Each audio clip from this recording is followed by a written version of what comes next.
amazing home for us in Sierra Leone. That was a 3-bedroom, 2-bath. It's sitting on like 3 plots of land, outdoor seating, outdoor kitchen, pergola, all of that. And then they got flued out. International real estate. Oh yeah. This is not a game. We're not It's not a playing. game. We didn't come to this life to suffer. No. So, but you gotta have.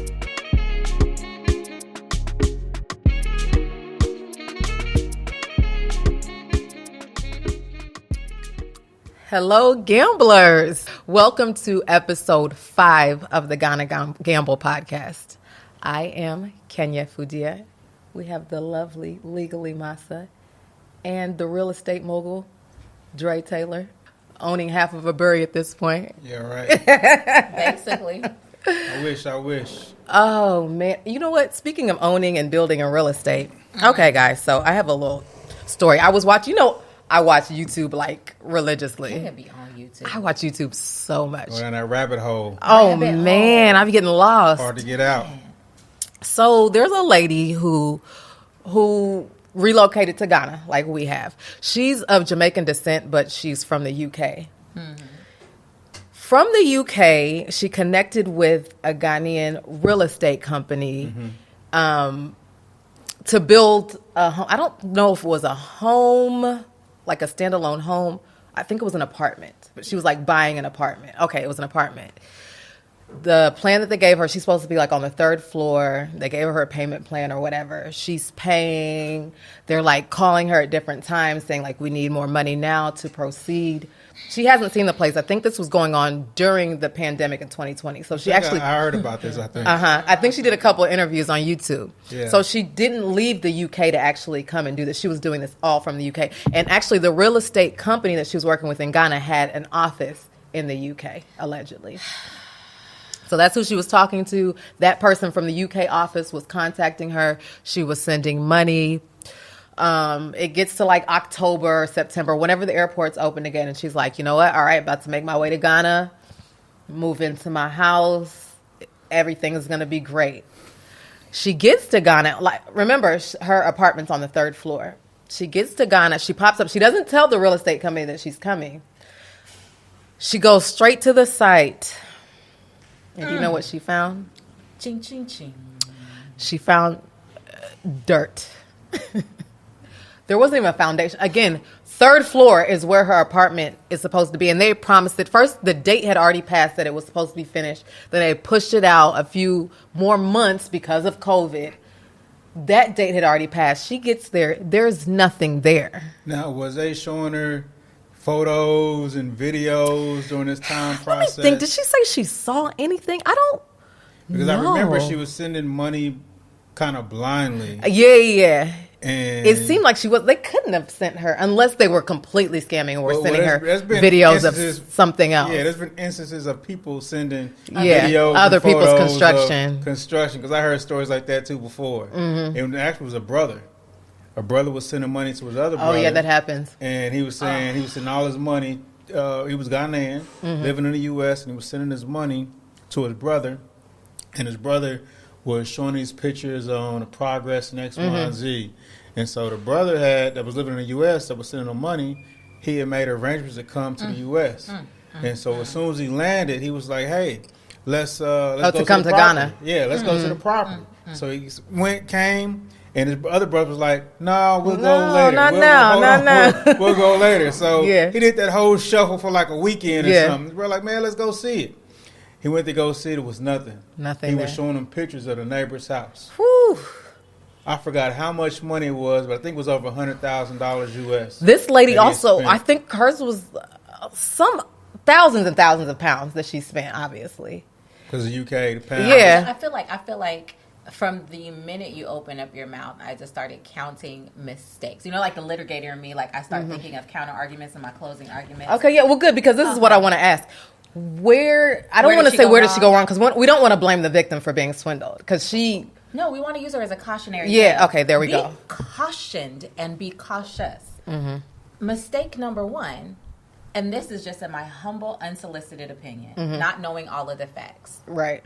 Mistake number 1, being anything other than Ghanaian and thinking that you are going to be the direct line of communication to any body doing work in Ghana with foreigners.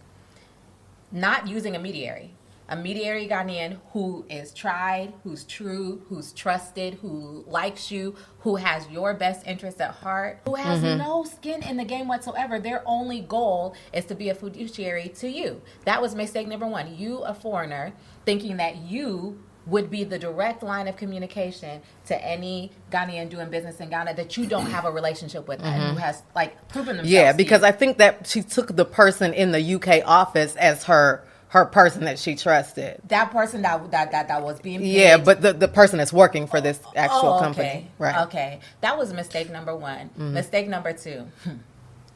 This is because she hasn't sit over the years. Like, she hasn't spent decades watching aunties and uncles and parents getting swindled out of their hard-earned dollars over the by family members, like Dre mentioned. By family members. Let alone some other company. But by family members for houses that never get built. Right? That is mistake number two. You being in point A and thinking that you're getting a house built in point B, Africa. Point B, West Africa.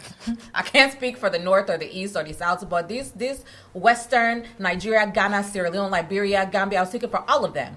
Everybody in ECOWAS, I speak for 100%. You being in diasporan country A and thinking that you're getting something built without sight unseen in West African country B, that was your primary mistake. Next mistake, I would say, is not getting the proof. Not getting the proof and then having the proof verified. Ghana is a country of what? Over 30 million people? It's 35 million. It's a lot. There's millions and millions and millions and millions and millions of Ghanaians. And many Ghanaians, there will be some young, idle person who would be beholden to you. They would be at your beck and call. Anytime you send a WhatsApp, they're jumping up out of bed to do something for a small, maybe $50 a month, just to be there to be answering Madame's WhatsApps. $100 a month, I'm answering your WhatsApps and I'm driving, I'm taking Ubers, I'm going to go check and verify. So when this person, even if they were sending you fake videos, get the exact pin, the exact location, and then you just secretly are sending person C to come in always to check what person B is doing. Person C, you go there with your own cell phone. Maybe that I've purchased for you. I send you money every month just to have this cell phone access to be going there and taking your own videos. Or actually sit there all day. They said they're doing the roof today. Go sit there all day. Your job is to sit there. Just sit there. Don't move an inch. Sit there and watch these people put the roof on. Sit there and watch them pour the concrete. Sit there and watch them beat the blocks. What? I mean, just mistake after mistake after mistake. God bless her life. Yeah. Oh, I actually didn't finish the story. So when she got here, the work wasn't done, nowhere near being done. So now she's trying to get her money back. I think this is like maybe a couple years ago. So then she's trying to get her money back. That's a long process. She ends up having to go to court. She hired an attorney. Long story short, the attorney ended up swindling her. This is after being in court for maybe 1 or 2 years. Then she finds out the attorney swindled her, and now she has to hire another attorney. She was basically in court in litigation for 3 years trying to get her money back. And that's probably average, if not longer, in being tied up in court. To be in court over land and building. Over half of the cases in court in Ghana are land issues. So it's not just Diasporans, it's Ghanaians that live here, that's getting swindled out of land, families fighting over land. So it's a common thing where in the U.S. it's usually some crime in court, petty crime, misdemeanor, something like that. Here, it's more land issues. Yeah. Land is what people have. Land is all some families have. That's all they have. They're land empty, rich. virgin land rich. sometimes. Nothing has ever been developed, but they have the hope of being able to do something someday. So when you find a parcel of land and somebody has told you, I mean, just like, there are just so many steps that you need to go through before you start spending your hard-earned money, and let alone sending your hard-earned money via the World Wide Web. So she spent her first 3 years of living together because she expected when she got here, I'm going, I have my apartment built, I'm set, But she gets here and now she has to find money to rent a place to live for the next however long. She's going to court and then it's, continued for 5-6 months down the road. Then the court goes on break for so many months. So her first 3 years in Ghana were basically fighting over this land and figuring out how she was going to survive when all her money went into this house that doesn't exist. Yeah, I mean, it's you have to have somebody on the ground. You have to have You at have least one to. or two people on the ground. You have to have a lawyer team, a good lawyer team that's verified. Mm-hmm. I had a lawyer before who couldn't even practice in Ghana or the UK. And didn't tell you. Didn't tell me. I was doing a proposal or a performer, and I was looking up Google and everybody I was putting in my presentation or my proposal, and I came across my lawyer name. Let me go ahead and Google him Right. so I could put his information in here. Googled him. He couldn't even practice in Ghana or the UK. Or the UK. And he was referenced from another diasporian. Mm-hmm. She didn't do her background. I think she was a lawyer. She was like, yeah, you was him, X, Y, and Z. And I'm like, and he's charging lawyer prices. You know Right. what I mean? Of course. Right. And find out he couldn't even practice. And so you go through these things where you got to have a backup for the backup, and you have to check everybody. Mm-hmm. You have to go above and beyond. You really do. You have to be vigilant. Like, you have to kind of operate like somebody's trying to get over on you. Presume. do. But the thing is, it's not even like, I don't know. I hate to even like discuss that because I feel like that narrative has been spread so much, and that it has spread that like Africans they're always trying to take advantage. They Yeah. just want It's our not dollars. always They the just want case. our dollars, and that's not the case. First of all, the dollars that I shouldn't say any, the dollar that an average African American, we talking to black folk here, the dollars that you have. Even if you at the top of the echelon, the totem pole of African Americans, we're talking non-athletes, non-athletes, let's say Entertainers. celebrities. Six right? figures, you making six figures. That's 6 figures. You have never lived 9 times out of 10 in a country where people living in houses cash. They drive in cars cash. They're paying their kids' school fees cash. Everything they buy is cash, cash, cash, cash, cash. We don't compare dollar for dollar to the wealthy Africans. We just can't. Our economy is not built that way. Our economy is built on credit, right? On money you hope to have in the future to pay off your debts that you incurred in the past. So I don't even want to like continue to spread that narrative. But if we are being honest with our audience, they need to know that just presume, always start with the presumption unless it is proven otherwise, that any price that you are quoted, any transaction that happens between you and any African, not just a Ghanaian, like any African, just presume that they are taxing you, that they have doubled and tripled and quadrupled the price, and that what they say is not necessarily exactly what it is. And it's not because people are dishonest, it's because there's no recourse. Yeah. It's because there's no Yeah. recourse. Right? It's because there are very little things that you can get into if you are a person with means in Africa that money can't get you out of. Yeah. So there's no recourse. So what they'll be doing is you're spending your money to get your place built. You've been spending it for years. They've gotten thousands of dollars. It might only take them a couple thousand CDs to get them out of a scrape with the police here. It might take them a couple And they're like, thousand at the end CDs of the day, to what's get she them going to out of do? She'll probably just go What are you back gonna to UK and whatever. How are you going to fight me? Yeah. We'll It drag doesn't this out in matter. court. Yeah, we'll drag it out of court. You ain't gonna keep And going I think, I shut feel up. like she mentioned it. They kind of expected her to just let it go or give up.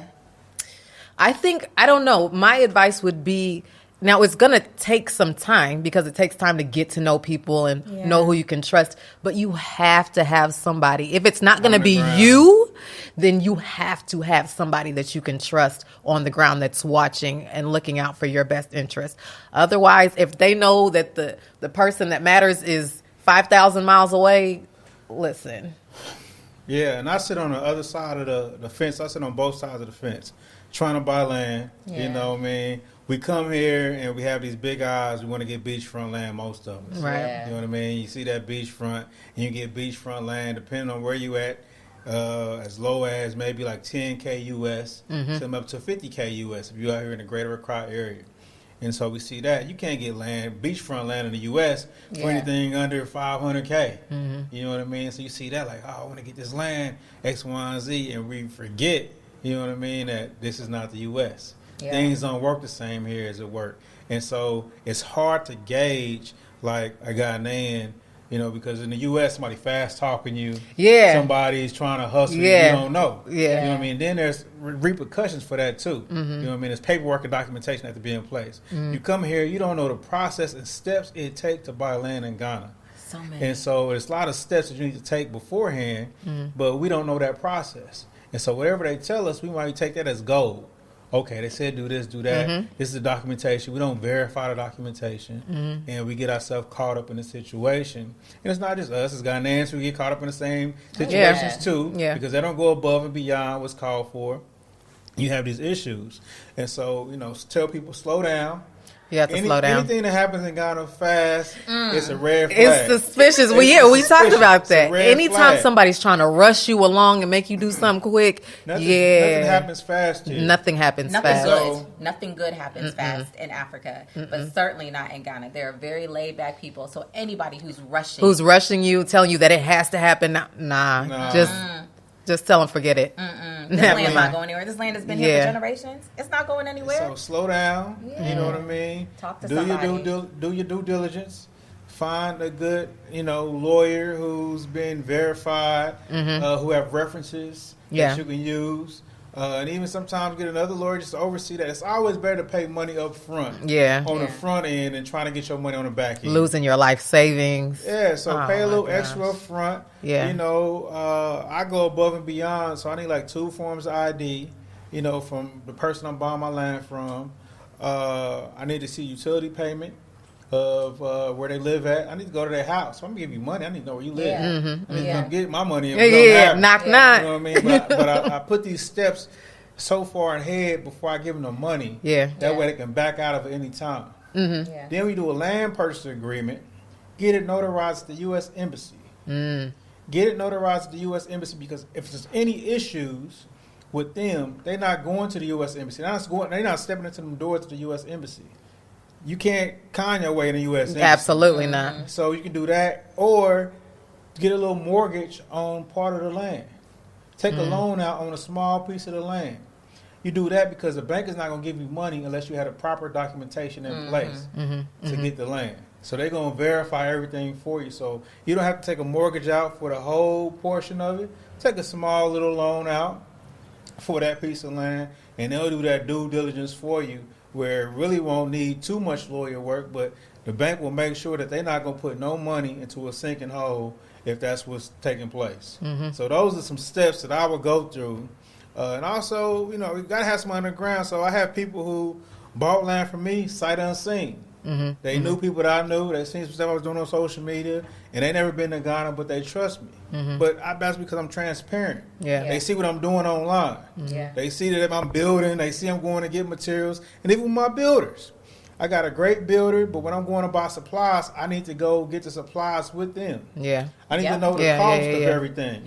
That way, if I have to get it again, I can send the money. I know how much things cost. How much it should cost. I have my driver, who's like my personal assistant. And so when I'm going to get materials and supplies, if I was to go by myself, they still would try to quote me a price that I shouldn't be paying. Absolutely. But if I have my driver there who can translate and they start speaking tree or something, whatever, then I know. He has no dog on the fight. His interest is my interest. You know what I mean? That's money he gonna get. You know what I mean? And he said, that's my tip for the day. You know what I mean? And so having somebody like that to facilitate. So get a driver. You know what I mean? We're going to keep telling y'all about this. Get you a good driver. Get you a good driver. And that's going to be your person on the ground. So when you come back and you have to leave Ghana, they're going to make sure you're taken care of because that's going to be your business when you come back. You know what I mean? That's good business 100%. For them. That's a reference. 100%. I know somebody else come and get my driver here. You know what I mean? Once you find a good driver, because you probably go through 2 or 3 of them. You will. You know what I mean?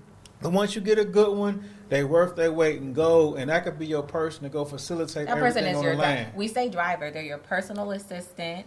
They are your Girl Friday, if you will. They are your secretary. They're your translator. I mean, they are like your cultural, like competency translator. They'll explain. Because there's been a lot of times that things have been going on, and our driver will pull us to the side and be like, Madam, this is what's happening here. And you're like, oh, okay. Word. Literally pull us to the side and be like, this is not the way that this is supposed to go.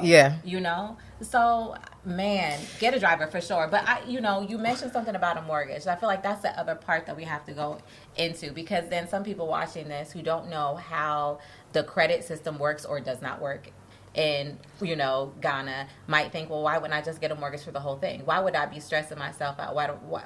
Who's buying a house without a mortgage? So I think we have to address the fact that 9 times out of 10, the answer is everyone.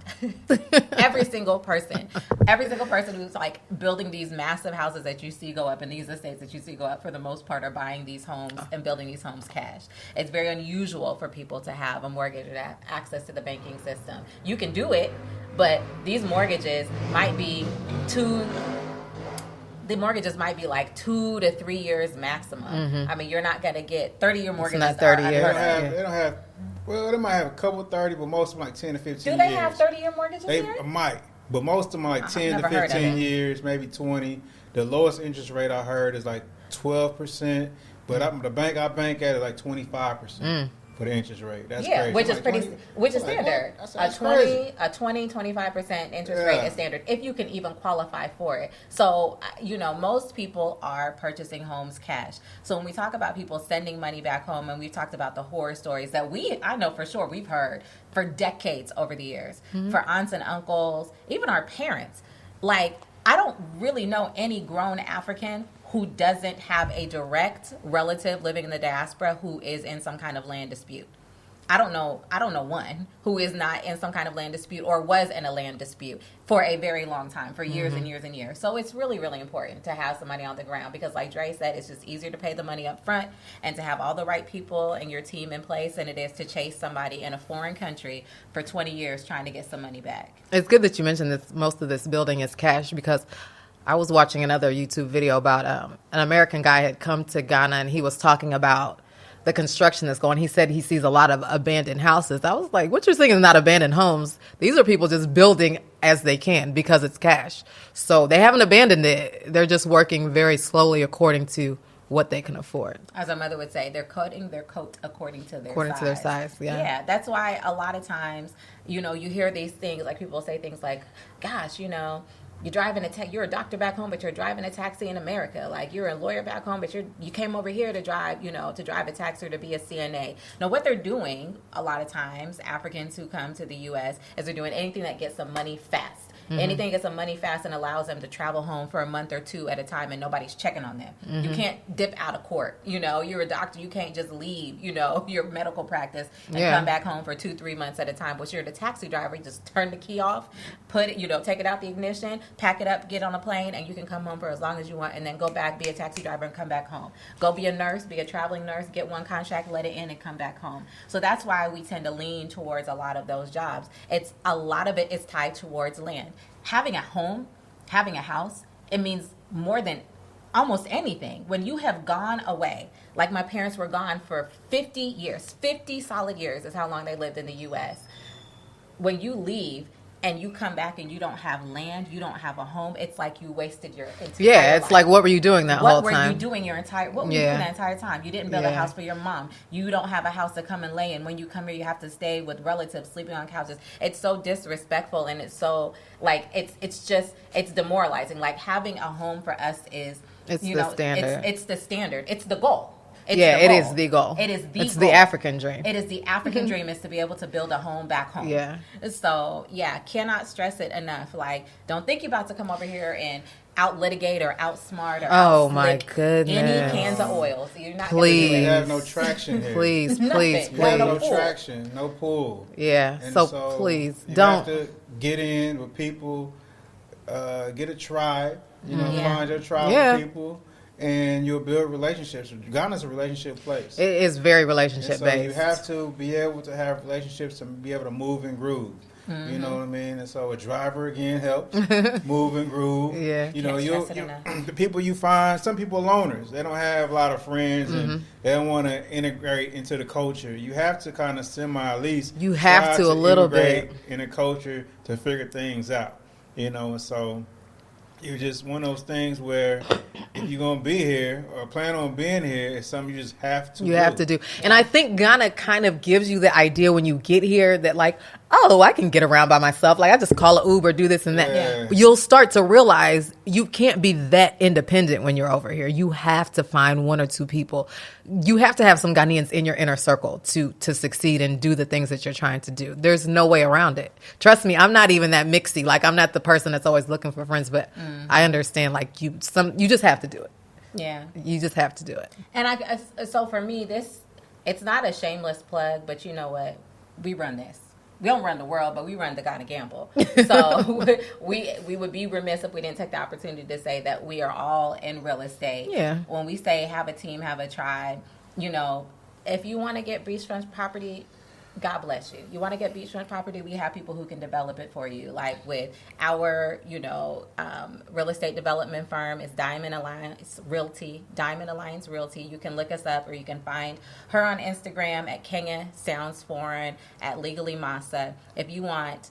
Personally, my favorite part of Accra is the, Aburi Mountains. It looks a lot like Sierra Leone. It's gorgeous. And we just had the opportunity to go see Dre's amazing. Man, if y'all see what Dre is doing out there in Aburi. You talk about some views. Like, you don't have to be on the beach. You don't have to be in the center of Accra. You don't have to be in these estates. You don't need a mansion. You could just have a gorgeous, unbelievable, mountain view. If you want that. Yeah, especially for diasporans who are coming and looking for like a community of sorts, because it's necessary. Yeah. Community is big in Africa. You want to be alone. You want to go wherever you want to go. You want the beachfront. You want to do your own individual house. Holler at us. If you want a community that is set up and the things you're talking about doing there. Now you're talking about doing a monkey. He's talking about a monkey sanctuary. Doing those big Bali slides or big Bali swings with the dress flowing and stuff in the background. All that. Man, all I know is the views. Oh yeah, 10 out of 10 amazing, out of 10 amazing. -0. So it doesn't have to be us, but you have to find somebody you can trust.